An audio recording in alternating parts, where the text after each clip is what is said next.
very good evening to all. May I please request all present to kindly rise for the national anthem.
Shri Jagdeep Dhankhar, Honorable Vice President of India, Dr Karan Singh, author and distinguished parliamentarian, Shri Sunil Gupta, Secretary to the Vice President of India, and all dignitaries and guests present here this evening.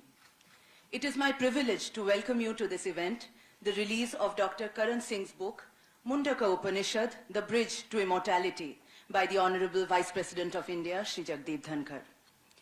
Swami Vivekananda once said, "The Upanishads are the great mine of strength. Therein lies strength enough to invigorate the whole world. Freedom, physical freedom, mental freedom, and spiritual freedom are the watchwords of the Upanishads." The Upanishads were composed several millennia ago, but they present a philosophy of life and human existence that is remarkably relevant to this day. As we mark 75 years of freedom, of independence, it is an apt opportunity to reconnect with the rich corpus of philosophical thought and spiritual experience that the Upanishads represent. I now request Shri Vikramaditya Singh, Trustee, J.K. Dharmarth Trust, to deliver the welcome address.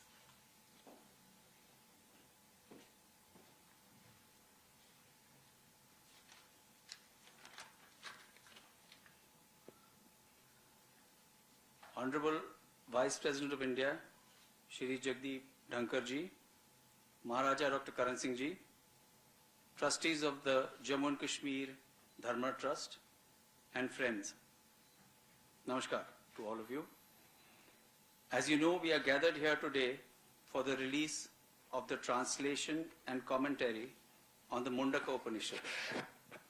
These priceless age-old manuscripts form part of a collection of the Ranveer Sanskrit Institute at Jammu. On behalf of the Jammu and Kashmir Dharma Trust, I would like to extend a warm welcome to all of you.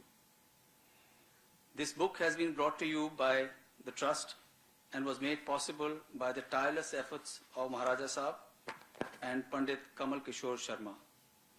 It is published by Motilal Banarsi Das.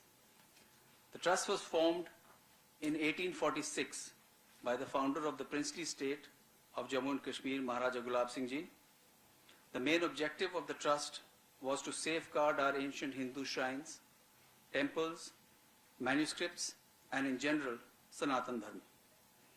Despite operating in challenging environments, our Trust continues to fulfill these objectives to the best of our efforts. Once again, I welcome you all on this occasion. I would also like to take this opportunity to thank the Honorable Vice President for being kind enough to host this event at his residence. Namaskar.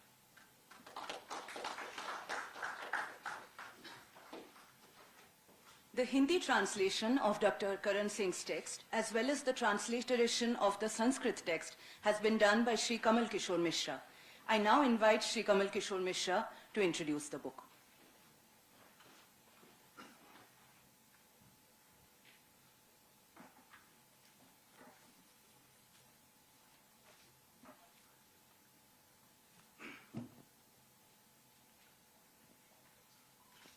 परम आदरणीय उपराष्ट्रपति महोदय जी, परम श्रद्धेय गुरुदेव Padma Vibhushan doctor Karan Singh ji तथा डोगरा राजवंश के माननीय परिजन, सम्माननीय देवियों और सज्जनों, बौद्धिक भौगोलिक दृष्टि से विराट जम्मू और कश्मीर आदि शंकराचार्य, अभिनव गुप्त, कलहण जैसे मनीषियों की ज्ञान और कर्म भूमि रही है।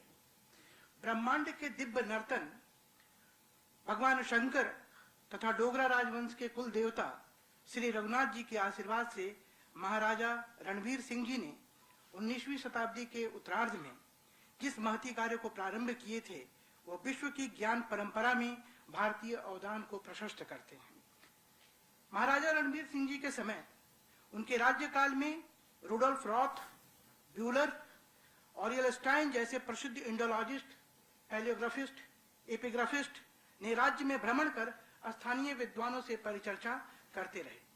दुर्लभ पांडुलिपियों को संग्रह करवाना महाराजा साहब की अभिरुचि और दूरदृष्टि को परिचय कराती है।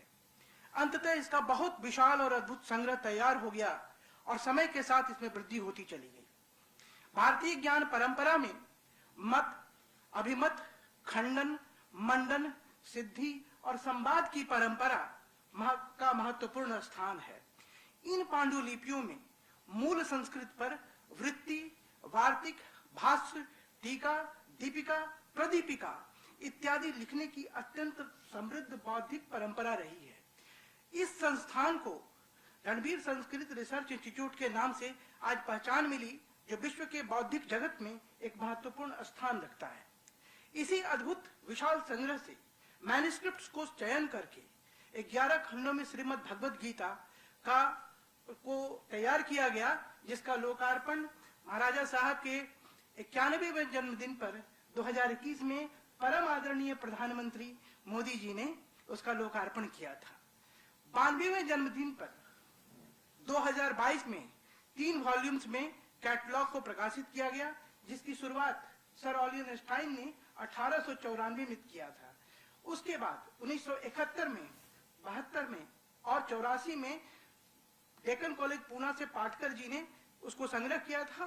और यह मेरा सौभाग्य है कि इस कार्य के दायित्व को पूरा करने का मुझे 2003 में मुझे अवसर प्राप्त हुआ। और अब 2023 आज के दिन 93वें जन्मदिन पर मुंडक उपनिषद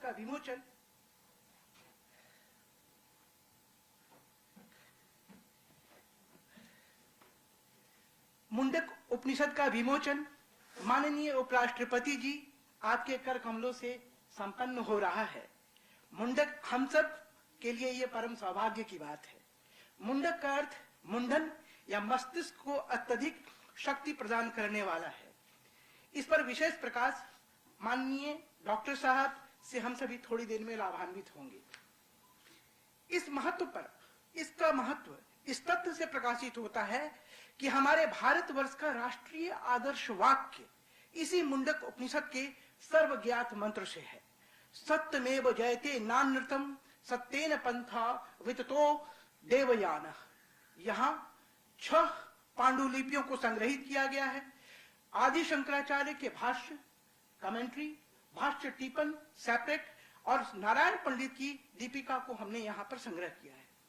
अंग्रेजी ट्रांसलेशन और कमेंट्री अपने आप में एक चुनौतीपूर्ण कार्य है।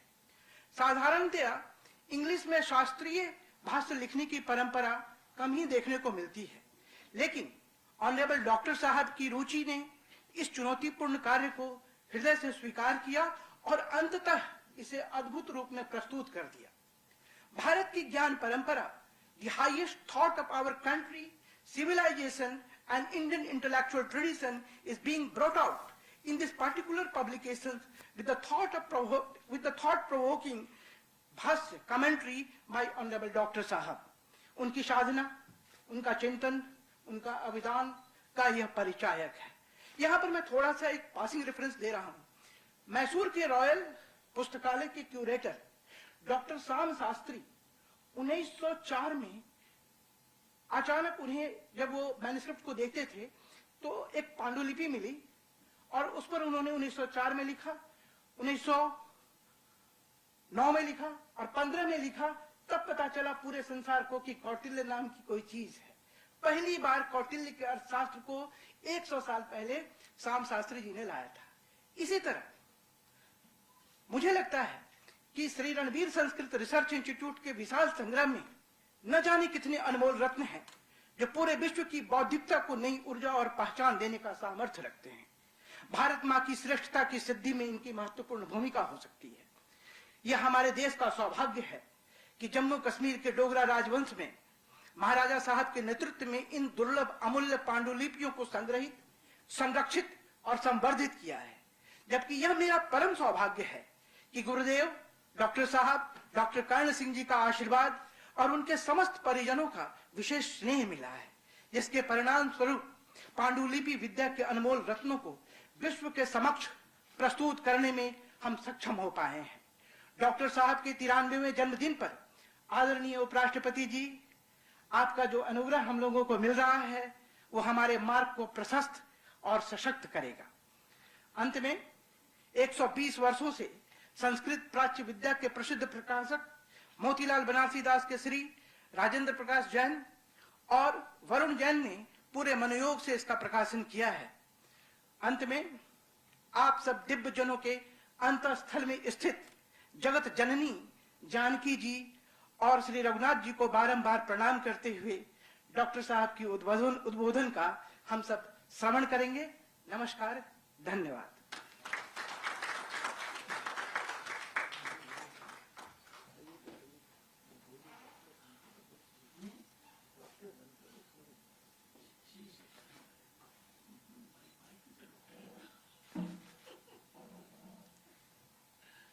Dr. Karan Singh needs no introduction.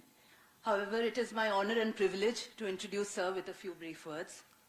Dr. Karan Singh is truly a multifaceted personality. He is a statesman, author, educationist, and environmentalist. He has been a member of both houses of parliament during his long, distinguished public life and has held several key portfolios as a cabinet minister in the government of India. He has traveled widely and has written several books exploring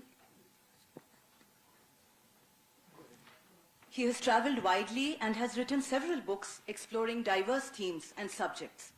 He was elected to the Rajya Sabha in the year 2000 and has served as the chairman of its ethics committee. Dr. Karan Singh has been associated with the Jammu and Kashmir University, the Jawaharlal Nehru University, and the Banaras Hindu University as their chancellor. He has also been a key driving force in promoting Indian culture abroad.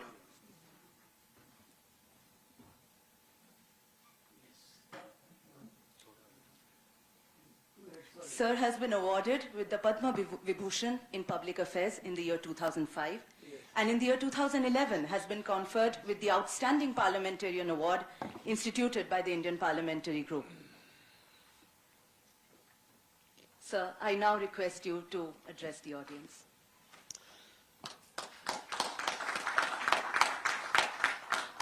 Om Bhadram Karnebihi Shinuyam Deva Bhadram Pashyemakshabhiyajatra Sthirairangai Sushuvang Tasanu Bhivyashem Devahitam Yadayu Swastina Indro Vridashava Swastina Usha Vishwaveda Swastina Staraksho Arishtanemi Swastino Brihaspati Dadhatu Om Shanti Shanti.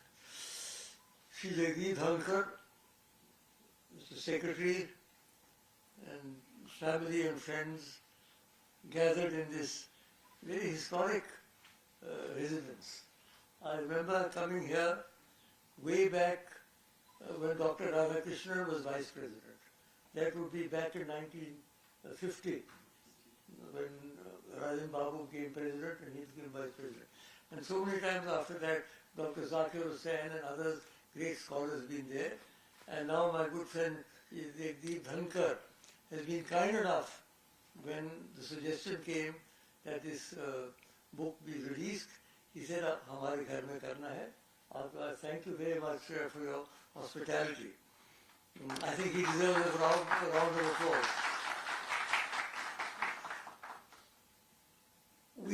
friends, in an age of great turmoil and transition, when the old is collapsing and the new is struggling to be born, and we are caught between a disappearing past and an uncertain future. At a time like this, we go back to our Shastras, to our classics, not in order to go backwards in time. You can never go backwards in time. Whatever golden age they may or may not have been, that is past. Chareviti, the Vedas tell us to move forwards. But to see what inspiration we can get from these texts, which gives us the strength, the intelligence, and the confidence to move boldly into the future. And India has a huge array of sacred texts. Dhankarji, I don't think any religion in the world has the sheer corpus of texts in Sanskrit that we have. There are the Vedas, of course. I started with the Vedic verse. Then there are the Brahmanas, which are Karam Kand, and then there are Aranyakas, and then there are the Upanishads. The Upanishads, to my mind, are the high watermark not only of Indian but of world philosophy. They are a series of dialogues. Please recall that the Indic religions are dialogic religions. Question answer. That is why we have this tradition. You see, the Abrahamic religions are revealed religions. There's a text, it's revealed, there it is. You can't ask any questions. But here, for example, this very Mundaka Upanishad has a great question. Shaunaka, a great householder, goes and asks, you know what he asks, Dhankarji? Kasmino bhavo vigyate sarvamedam vigyate bhavati. What is that by knowing which everything becomes known? What a tremendous question. I mean, to ask a question like that itself is an act of genius. And then the Guru replies higher with their, I'm not going into that in detail, but I'm making the point that the Upanishads are dialogues. So is the Gita, later, much later than the Upanishads, is a dialogue. And these dialogues are spread over perhaps 1,000 years. If you fly from here to Calcutta, as you must have done on many occasions, Dhankarji, you will see the great Himalayas. If you look upon the Vedas as the Himalayas, Himalaya, what has Kalidas described? In Kumara Sambhava opening verse, Astutarasyam dishi devatatma Himalayonam nagariraja purvaha parvatoya nidhi bhagaya sthitaha prithibhya vamana. It is like a measuring rod to gauge the greatness of the world. When you fly, you see there many mountain peaks. Right from if you start right from the beginning, then there's the Shura until you get to Kanchenjunga. Now, the Upanishads are like those mountain peaks, based on the Vedas, growing up from the Vedas, but those dialogues between gurus and shishyas, sitting on the banks of a lake or in the forest hermitage, they ask questions, sharp questions. Why are we here? What is the meaning of our life? Who impels us to move? So these questions are asked and answered in the Upanishads. There are a large number of Upanishads, 11 principal Upanishads there are. I won't go into the great details of that because this is not a discourse on the Upanishads. But I just want to say that this is the high water mark. And if I may, I'm going to try and place before you the basic concepts of the Upanishads. Two concepts have to be grasped. The first is the concept of the all-pervasive Brahman. Everywhere, not only the speck of dust that we call planet Earth, but the billions and billions of galaxies in the unending universe around us are all permeated by, are all illuminated by the same divine force, known as the Brahman. Then the second major concept is the reflection or the spark, if you like, of that divine force in every human being, that is the Atman. So the Brahman, the all-pervasive Brahman, and the Atman within each human being, those are two basic concepts. And the whole point of our spiritual endeavor is to join these two. How do we join or rejoin the Atman with the Brahman? And what is the process of joining? Yoga. The word yoga comes from the same root as the English word yoke, to join. Yoga is to join. So the whole philosophy and technology of yoga is the joining of the two. Now, there are four main parts to join, as you are very well aware. The first is the Jnana Yoga, the way of the mind. The discrimination between the real and the unreal, Sata Sat Viveka. We not only see what is before us, we try and see what is behind it. Plato says that we are in a cave and all we see are shadows on the wall of the cave. We neither see the objects nor the light behind it. So trying to see what is the reality behind this constantly changing cosmos, because the world changes. Samsarati iti samsara. The definitions of samsara is that which changes. But what is the reality behind it? The Jnana Yoga is a way of reflection, of reading the text and trying to clarify the mind. Jnana Yoga.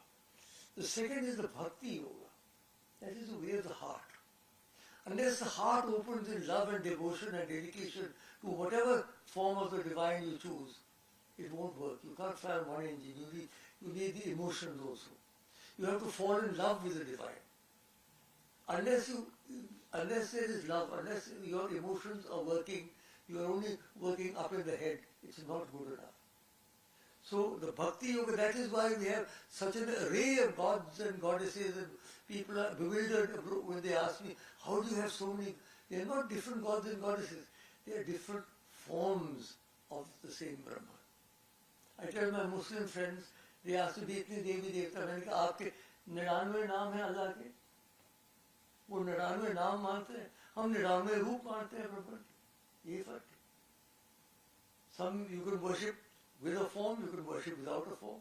It can be a male, it can be a female, it can be Shiva, it can be Shakti, it can be Krishna. Any form that Krishna, Christ, is a very powerful form of meditation. So the Bhakti Yoga is the second yoga.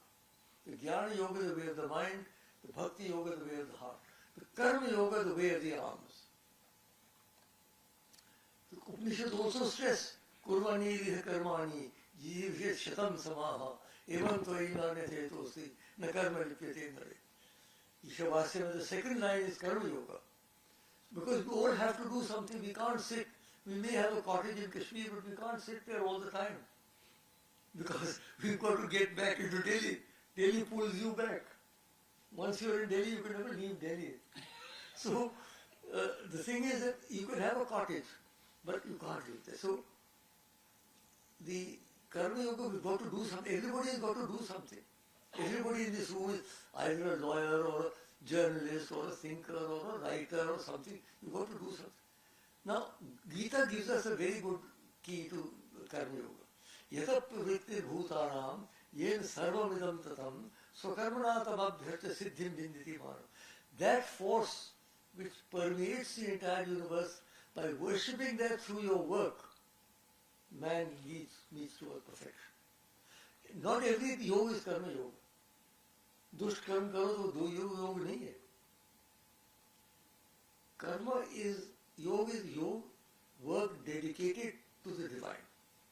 And that is the mantra. Once you dedicate everything to the divine, then you know you can't do anything wrong. Because the moment you do anything wrong, you say, how can I dedicate this to Lord Shiva? मैं शिव जी का भक्त हूँ, यत यत कर्म करोमि तत् तत् Shambho तवाराधन. So if I have to do anything, I got to think, मैं गलत तो नहीं कर रहा हूँ, how can I put this before Shiva? So Karma Yoga is action, daksha, shutir daksha. It should be efficient, it should be effective, and it should be dedicated to the divine. So Jnana Yoga, Bhakti Yoga, Karma Yoga, Raja Yoga, the way of the breath. The breath is the most important thing, Dhankarji. When we are born, we start breathing, and we breathe literally until our last breath. But do we ever look at our breath? Do we ever consider our breath? Have you ever sat quietly and just watch yourself breathe? Or do we just breathe? Everybody breathes, big bhadri in breathing. Question, how do you breathe? Do you look into yourself when you are breathing? Do you do some mudras? What do you do when you breathe? So the breath itself can become a powerful engine for salvation and for joining the Atman and the Brahma. Raja Yoga is a huge science There is the science of the Kundalini Shakti within us. I can't even begin to go into all of that. But suffice to say that within our own body there are powers, there are capacities which if we develop can take us to a higher consciousness. So these four yogas, the Jnana Yoga, the Bhakti Yoga, the Karma Yoga and the Raj Yoga, between them constitute the methodology of joining the Atman and the Brahman. That said, there are 2 or 3 points extra I want to say if I may with your permission. Ekam sat vipraha bahuda vadanti. The truth is one, the wise call it by many names. That is why Hinduism is so the only religion in the world perhaps that accepts multiple paths to the divine. We don't say this is only the path you must go. If a Christian would come to me and say, I say, you be a good Christian, don't bother about becoming a Hindu. But use your religion to go upwards. So this Ekam Sat is a key concept of our civilization. We accept multiple paths to the divine. I can say my path is the best for me. But you don't follow my path, therefore I can blow you up or cut your throat. That is not acceptable. And even in this world today, there are still fanatic religious people who try and force people into their own ways. It doesn't work. It will not work in India. Hinduism is a pluralistic religion. India is a pluralistic country. Unless we accept multiple paths to the divine Dhankarji, how are we going to move? How are we going to run this society? We must never get into a situation of confrontation. We did it once and we paid the price. 1947. It was the great triumph of independence. What about the tragedy of partition? 1 crore people were uprooted from their houses. Lakhs of people were killed on both sides. What about that price we paid? So we must never fall into the trap of, we must remember again always the syncretic nature of our culture. You know, I don't know if any of you are hearing it or not, I'm doing a program for Sansad TV. आपकी की TV है वो, आपको शायद बताया नहीं होगा उन्होंने, नहीं तो आप सुन लेते. I'm कर रहा हूँ मैं आजकल, I'm anchoring a program called Ekam Sat. It comes on Sansad TV. And we have presented all the great religions of India. People from those religions, I anchor them and they speak. In fact, we have a mini rabbi here. जैसे mini pandit है, ऐसे mini rabbi भी है. So mini rabbi कहता people didn't even know that there were Jews in India until your program. So what I'm trying to say is that we must strengthen the pluralistic nature of our society. So that is, the key is Ekam Sat Vipraha Bhauda. The next point is Vasudhaiva Kutumbakam. You hear it all the time. Ayam Nija Paro Veti Gananam Laguchetasam Udara Charitanam to Vasudhaiva Kutumbakam. This is mine, that is yours, is a small and narrow way of looking at reality. Udara Charitanam. For those of the higher consciousness, Vasudha Eva Kutumbakam. The world itself is a family. What a great concept. Thousands of years ago, when you couldn't move more than 10 miles a day on foot, our seers realized that in the ultimate analysis, humanity has to look upon itself as a family. Otherwise, we're destroying ourselves. We tried in the League of Nations, we tried in the United Nations. Look what's happening today. There are fratricidal wars going on in the world. So we have to accept where nationalism is there, certainly. But Dhankarji is interesting. Rabindranath Tagore, Sri Aurobindo, both ultimately transcended nationalism. Even Sri Aurobindo, the great prophet of Indian nationalism, ultimately said nationalism will have run its course, we must have human unity. So, however idealistic this may appear, this Vasudhaiva Kutumbakam is a great concept. I'm very glad we are using that now for the G20s. And I must compliment Prime Minister Modi. Also, by the way, complimented for yoga, because the Raja Yoga, that the yoga has now been popularized around the world for International Yoga Day is only a very small part. It's a Hatha Yoga. But don't worry if you can't stand on your head. As I always used to say, the capacity to stand on your head is not a condition precedent for illumination. Even if you can't stand on it, doesn't matter. So therefore, this the Vasudhaiva Kutumbakam is a great concept. We've got to keep it. You know, every person loves his country. I was at the Suchesgarh border the other day. My sons have been there. And I was here, and one step there, that was Pakistan. तो हमारी भूमि पवित्र है तो एक step से पवित्र कैसे हो जाती है? You see, if you come to think of it rationally, the whole world is has to be one. The Gaia concept, the world is, and because we don't treat the world as one, that is why we are facing what we are facing today. Hurricanes, earthquakes, disasters. Nature, earth is hitting back. If we misbehave with the earth, the earth will one day hit back, and is hitting back already. आप देख ही रहे. And the final point I want to make is, बहुजन सुखाय बहुजन हिताय. ये सब उपनिषद के वाक्य हैं ये. The welfare of the many, the happiness of the many. What better definition of communism? I was speaking on my Rajya Sabha last speech, and my friend D. Raja was there. I said, Raja, you're a communist. Can you think of a better definition? Sarve pi sukhina santu, sarve santu niramaya, sarve bhadrani pashyantu, ma kashchitu bhag bhavet. May all beings be healthy, may all beings be happy, may no one have to undergo suffering. What greater communism can there be? So that we must not forget that. We must not forget that Bahujan Sukhaya, Bahujan Hita. Even today, Dhankarji, I'm ashamed to say, if you like, I have seen India grow from its birth. I'm older than the Republic, by the way. So I've seen the Republic book. I'm not impressed by 75 years.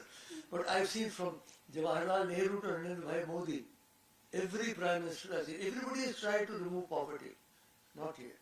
Crores of people, even today in India, shiver in the winter, drenched in the monsoon, sweat in the summer because they have nowhere to live.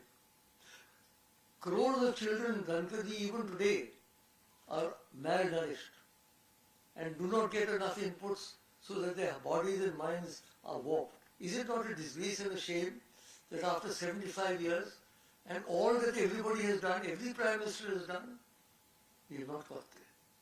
So if we have to have a goal for 2000, for our centenary, it has to be the abolition of absolute poverty. I mean, it's incredible how people can live in those situations. So Bahujana Sukhaya, when Vivekananda founded the Ramakrishna Mission, he gave them one simple mantra: Atmana Mokshartham Jagat Hitaya. Work for the welfare of your soul, but also for the welfare of society. These concepts, I suggest, Dhankarji, if taken together, these Vedantic concepts, which are reflected in the Mundaka and other Upanishads, they give us an alternative viewpoint to the present highly combative and exploitative systems. An alternative worldview based upon happiness, based upon love, based upon non-violence, and based upon peace. So that, to my mind, Mr. Dhankhar, Vice President, is a message of you. Thank you.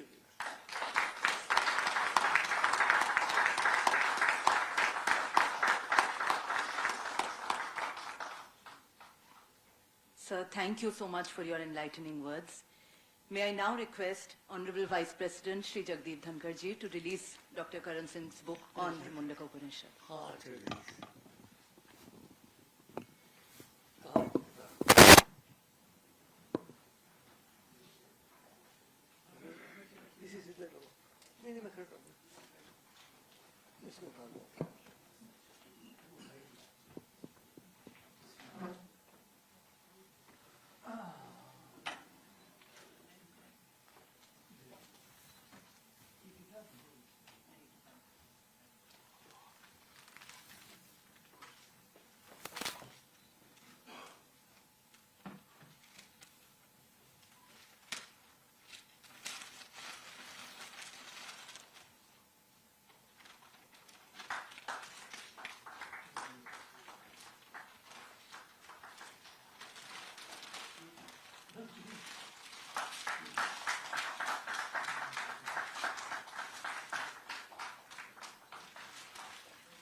I now request the Honorable Vice President of India to address the audience.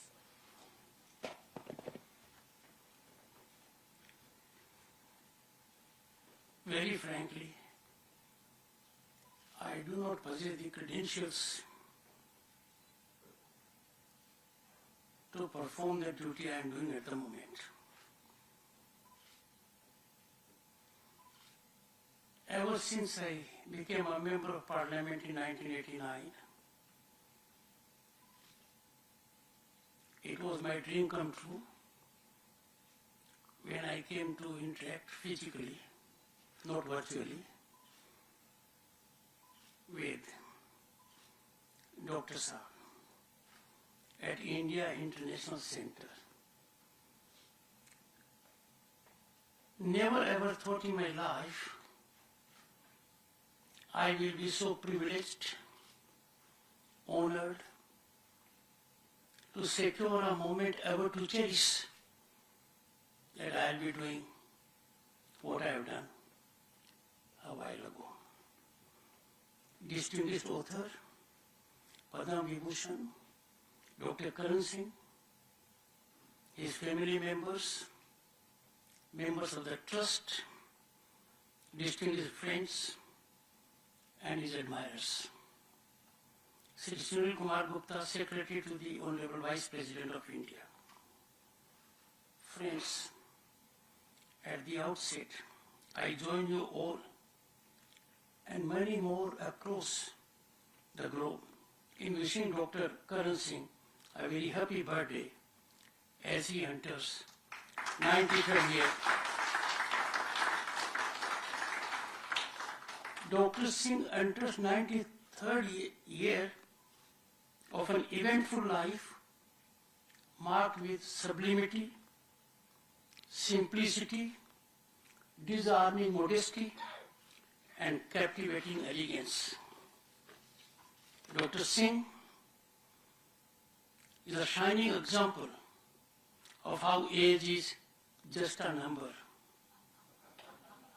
For a well-disciplined, thinking and vibrant mind with positivity ever being fulcrum of thought process, he has been infallible on this touchstone, always positive, emanating positive vibes.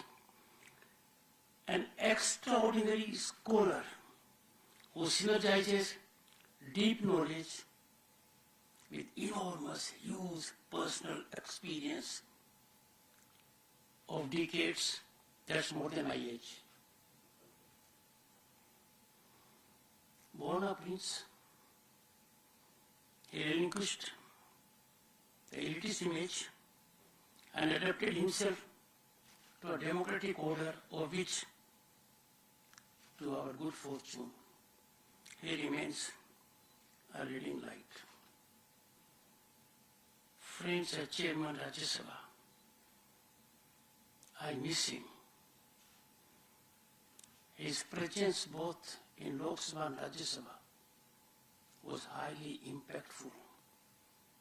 His presence was felt. When I had the great good fortune to dine with him at his residence, I conveyed to him, sir, I will feel your absence, and that will be very painful for me. And that will justify some of the transgressions which enormously talented people here, particularly Pawanji, may not easily approve. But a good lawyer is one, I claim to be one. We have a younger one here. Never misses an opportunity. I will do that, even at the cost of getting some censure. By versatility and genius, Dr. Singh is uniquely, eminently positioned to dwell deep into the gems of Mundaka Upanishad that seek to enrich our mind with knowledge so that we liberate ourselves of errors and veils of ignorance. Sir, indeed an honor to formally release your book, Mundaka Upanishad, The Bridge to Immortality. I highly commend the book for wider circulation, dissemination, for welfare of humanity. It's worth everyone's time. Friends, when you attend a function of such a legend, you have to engage in due diligence and homework. It may not be my ordinary subject, but then we can always imbibe by putting in some effort. The lessons we draw from Upanishads are eternal, and finding as I do in my difficult position, I can reflect with firm conviction, contemporaneously relevant as never before. I see the relevance more as I sit in a chair. That certainly is not very comfortable. For the simple reason, you expect rational approach from those who drive their actions by rationality. You end up finding they are not their usual self when they are in their theater.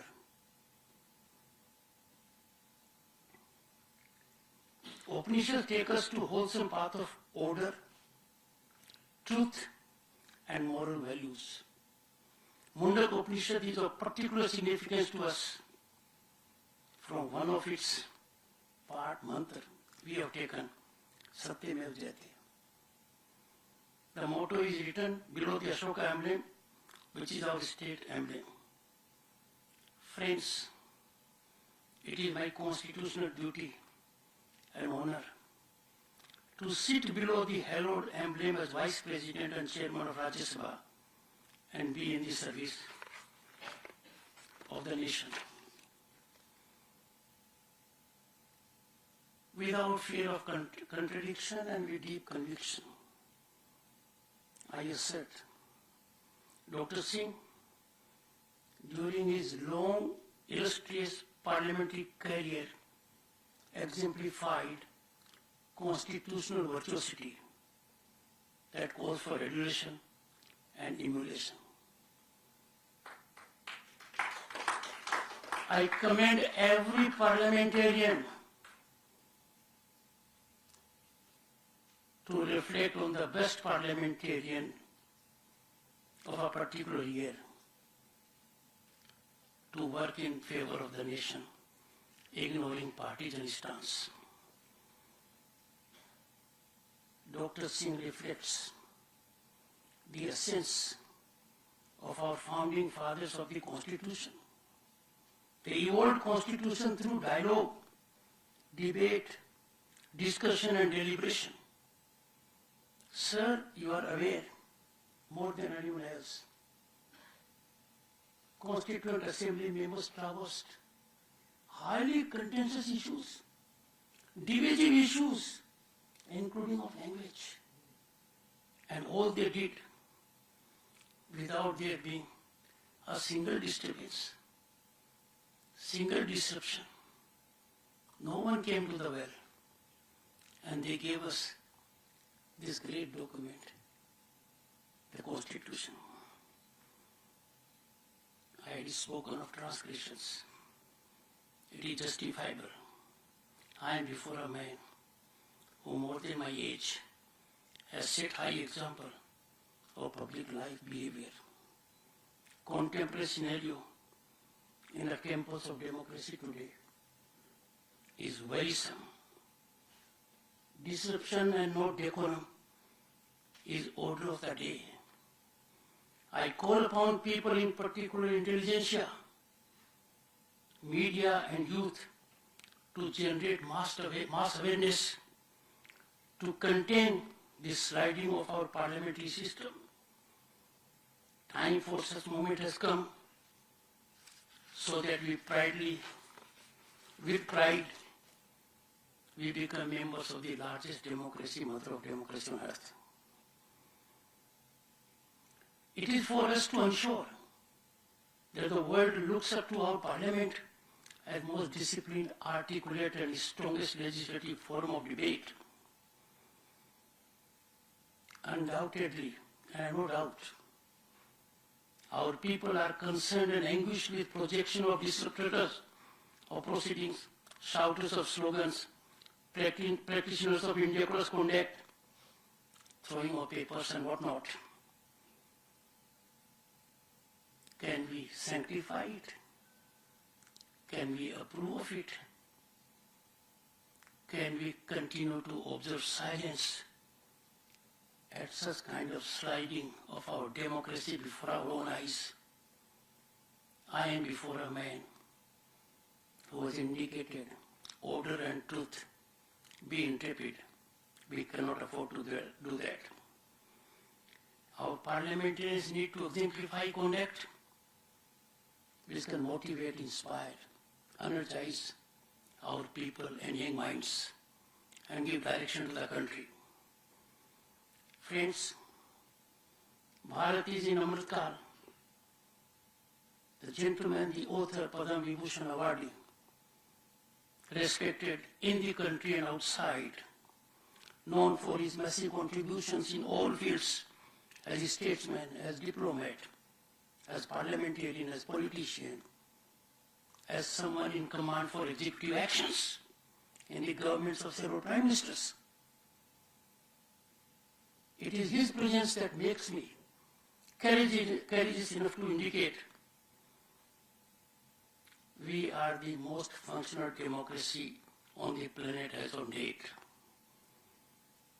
Bharat in Amritkal is setting global discourse on many issues. All Indians are related that the country is on the rise as never before, and its upward growth trajectory is unstoppable. We are certainly on our way to 2047.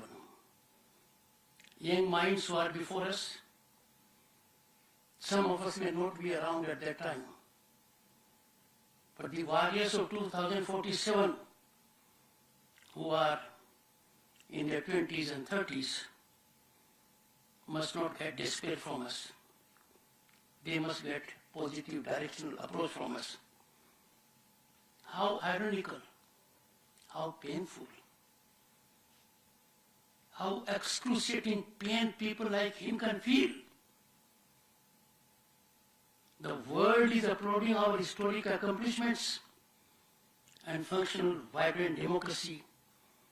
Some amongst us, including parliamentarians, in overdrive, are engaged in thoughtless, unfair denigration of our well-nurtured democratic values.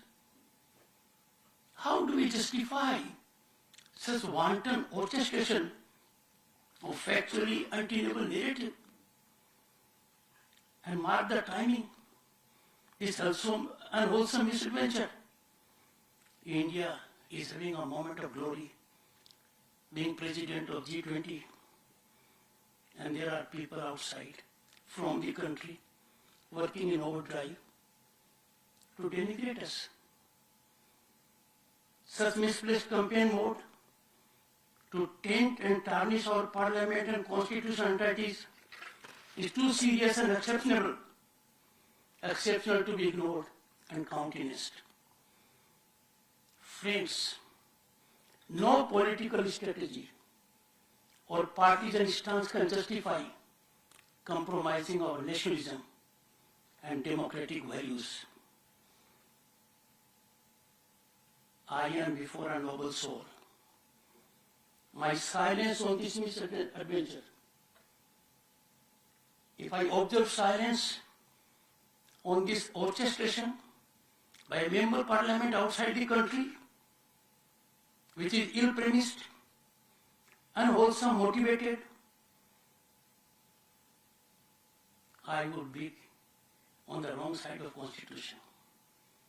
It will be constitutional culpability and outrage of my oath. How can I sanctify a statement that mics in Indian Parliament are put off?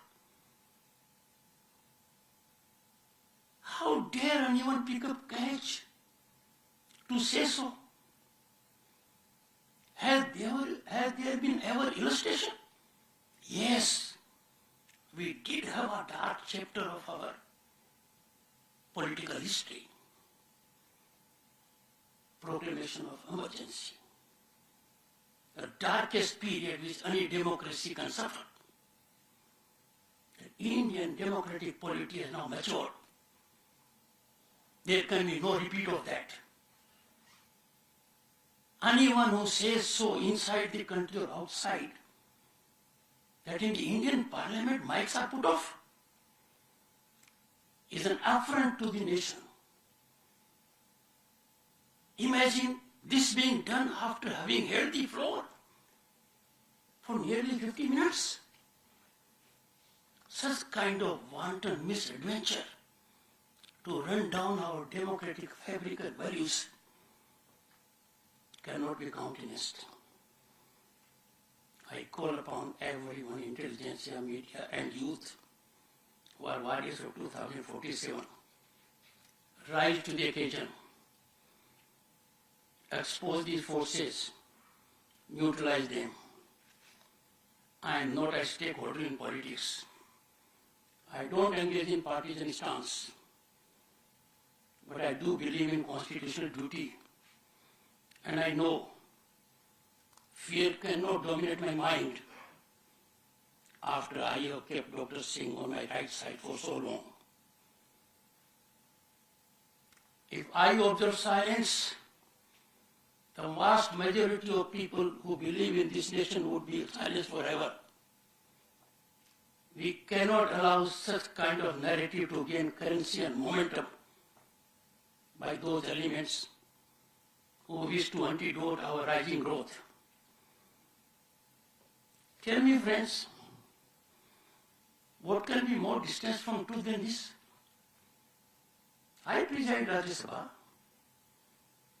Let someone come forward and say, mic was put off. There is the fullest freedom of expression as per Constitution. And no democracy in the world can rival that. Blossoming democracy at all layers. Which country can claim to have multi-layered democracy at panchayat level, municipal level, state level, and central level? And different, diversified. You run down our judiciary on a foreign soil. Where on the planet you have judiciary that acts with lightning speed? For one number of instances. There may be issues which we have to iron out. But our judiciary is made with the most brilliant minds in the world. We have achieved justice with that kind of exposure. In democracy, there will always be issues in doctrine of separation of powers to be settled, resolved. But we, who are at the apex level of these institutions, cannot be complainants. We cannot hold out agreements. We have to find resolution. And that is why the kind of mental thinking that has been given, that your aim has to be what? To secure welfare of all. Friends, I said I'll be engaging in a brief translation. I want media to be fair. I will scale it down. Please don't be fair, but don't be unfair. I will go still a step down. Don't be so unfair that you set afloat untruths to run down a constitutional authority. Sir, you know the importance of committees. You have been part of many, both as a minister and otherwise. Every committee is serviced by staff. There will be 5-6 people. I got input from number of chairmen and members that Mr. Chairman, do something affirmatively so that we improve our productivity. So what I do, the human resource attached to the committee, I sharpen it. I put in research-oriented people. I put knowledgeable people so that they can help the committee members optimize their output, their performance. In the process, I appointed some, an IAS officer, an Indian Foreign Service officer, a man who has credentials of LLM, and a narrative is set afloat. First by a newspaper, then by channels. Bajer, chairman has appointed his own members to the committee. Now, would anyone, for heaven's sake, check it? Committee is of members of parliament. It is their exclusive domain. I am terribly upset and concerned. What our editors are doing. I have directed my office to get in touch with the editors of newspapers, to channel heads. Can you engage into such kind of narrative which is based on falsehood? And you don't care, you want to check up? Here is a man who is acting because chairman and members of the committee have come to me. They have indicated to me, iron out these things. I am doing it after multi-layered deliberative sessions. And suddenly every channel, a democrat, sir, is so to be made out a despot. You have given me the courage to speak out my minds. I will not take more on this.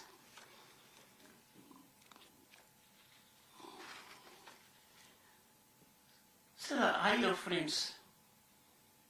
Pawanji is one of them. I was really elated when in a literary function I had the occasion to participate and he gave his discourse. It was a moment of great pride for me when Dr. Saab in a virtual mode was there to give the discourse, and the entire cultural city of Kolkata was in high attention and every word which he spoke was impactful. But sir, where is the genius that doesn't come to my rescue? Where are those giants in the profession, journalism, in public life, who don't speak out? I need your support. I am sure this will come. Sir, I wouldn't digress any further and come to the point. We all must give standing ovation to Dr. Singh.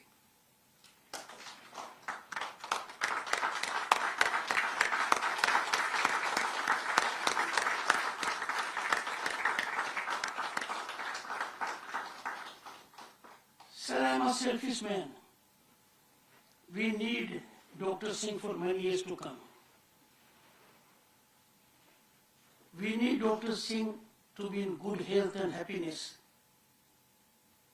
because he is one of the very few who can energize, inspire and motivate by his thought process. I have no doubt that Dr. Singh will continue to bless me. He has been here while every vice president has been. I should be vacating this house in few months. I had sought a promise from him at his residence that when I enter those premises, the new Uprashtrapati Niwas, he will be there to bless me.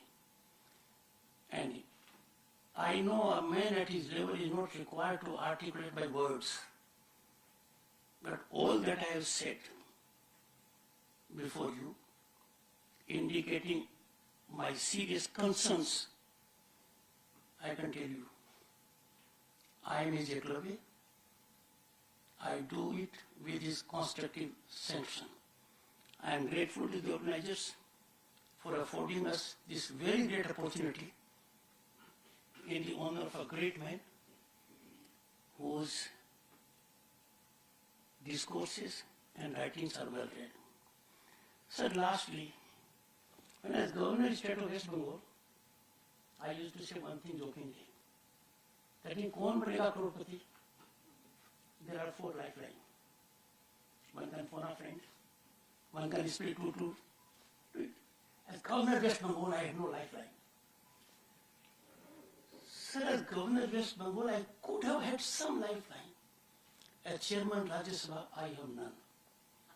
I therefore am fully aware of what Sansad TV is doing in respect to you.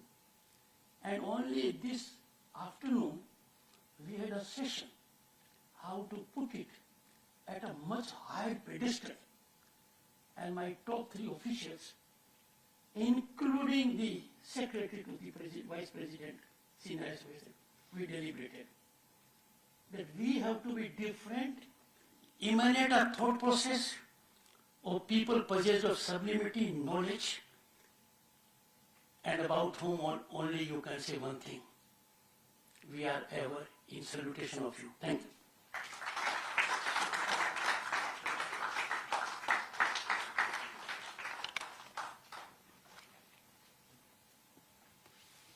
Thank you, sir. I now request Shri Ajatshatru Singh, Trustee J.K. Dharmarth Trust, to present the vote of thanks.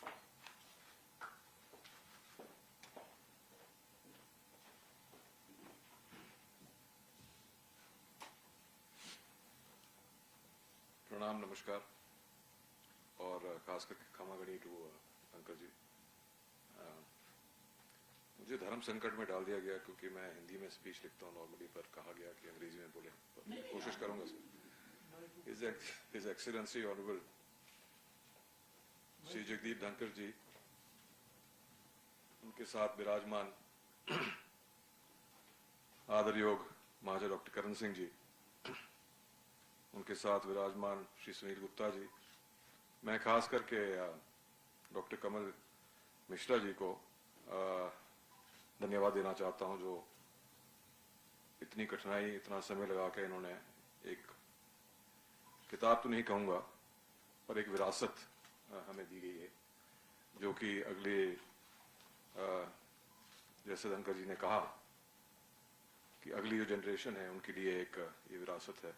Shri RP. Jain, Varun Jain ji, जिन्होंने बड़ा कष्ट करके ये काम किया, मैं आभार प्रकट करता हूं and I'm grateful and indebted to His Excellency for giving us this opportunity to celebrate Maharaja Sahab's birthday and the book today. मैं समस्त परिवार धर्मठ ट्रस्ट के जो लोग हैं और आपका भी आभार प्रकट करता हूं, और खास करके जितने भी यहाँ पे हमारे मित्र और परिवारजन आए हैं कि इन्होंने समय निकाल के इस फंक्शन की शोभा बढ़ाई। मैं आभार प्रकट करता हूं, I am extremely grateful to his excellency vice president staff and to the entire media, and I do hope, since I've been also in politics, sir, 1 term minister, 3 terms MLC, so I realize the pain that you're going through right now. बचपन में आज माता जी नहीं है, उनका स्वर्गवास हो गया, पर हमेशा मुझे कहते थी कि बापूजी पूजा कर रहे हैं तो जहाँ जाके बैठिए, और दोनों मेरे भाई, दादा और मैं पूजा में बैठते थे।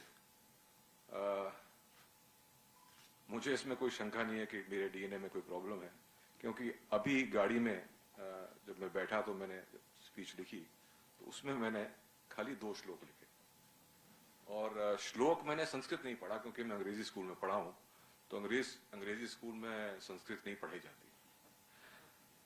पर मैं कोशिश करूंगा कि जैसे महाराज साहब ने बोला और मिश्रा जी बोलते हैं, भद्रम करने भी श्रीनु याम देवा, भद्रम पश्येमा शिवरजा चित्राः, स्थिरै रंगै शस्तोगा गुम व्यमेहि देव यदायहु, सृष्टिना इंद्रो वृद्धशवाः, सृष्टिना पूखा विश्ववेदाः, सृष्टिना रक्षो अरिष्ट ने भी स्वस्ति न हृदस्पृत धातु। ये कभी अगर आप नहीं पढ़ते हैं तो कान से सुन के कुछ याद आ जाता है। और अंतर्गत आपसे मैं जो फिर महाराज साहब ने एक और श्लोक बोला, वो भी मैंने गाड़ी में लिखा। सर्वे भवन्तु सुखिना, सर्वे सन्तु निरामया, सर्वे भद्राणि पश्यन्ति, मा कश्चित् दुःख भावः। सब सुख रहें, सब रोग मुक्त रहें, सबके जीवन में मंगलमय हो, मेरी यही ईश्वर से प्रार्थना है। आपका बहुत बहुत धन्यवाद। जय हिंद, जय भारत।